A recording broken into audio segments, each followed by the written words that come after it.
హైదరాబాద్ లో ప్రతికూల వాతావరణం కారణంగా పలు విమానాలను దారి మళ్లించారు. ల్యాండింగ్ కు వాతావరణం బాగాలేక పలు విమానాలు దారి మళ్లించారు. మరిన్ని వివరాలు మా ప్రతినిధి శ్రీకాంత్ అందిస్తారు. శ్రీకాంత్, విమానాలు ఏ ప్రాంతాలకు మళ్లించారు?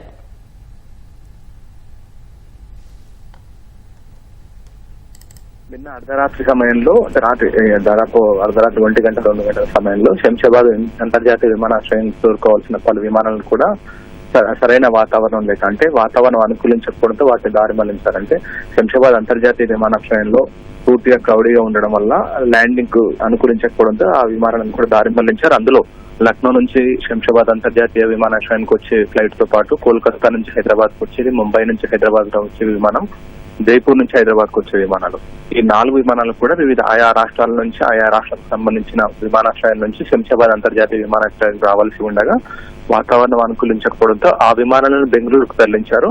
మరో విమానమేమో బెంగళూరు నుంచి హైదరాబాద్ విమానాశ్రయం కావాల్సింది శంషాబాద్ అంతర్జాతీయ విమానాశ్రయానికి.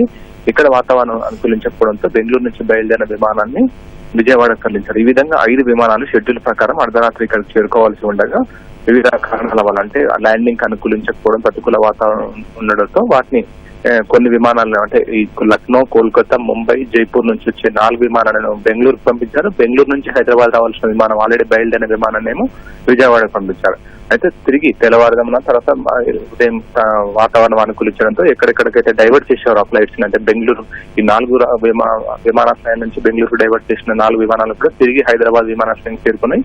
ఆ తర్వాత బెంగళూరు నుంచి విజయవాడ వెళ్ళిన విమానం కూడా తిరిగి హైదరాబాద్ విమానాశ్రయానికి చేరుకుని ఈ ఫ్లైట్స్ అన్నిటి కూడా తిరిగి యథావిధిగా హైదరాబాద్ కు వచ్చేసాయి. తిరిగి వాతావరణం అనుకూలించడం అని చెప్పి కూడా ఎయిర్పోర్ట్ నిర్వాహకులు చెప్పారు. తిరిగి ఆ ఫ్లైట్స్ అన్ని కూడా రావడంతో యథావిధిగా రాకపోకలన్నీ కూడా కొనసాగుతున్నాయి. ల్యాండింగ్ అండ్ టేక్ ఆఫ్ కూడా యథావిధిగా కొనసాగుతుందని చెప్పి కూడా ఎయిర్పోర్ట్ నిర్వాహకులు చెప్పారు.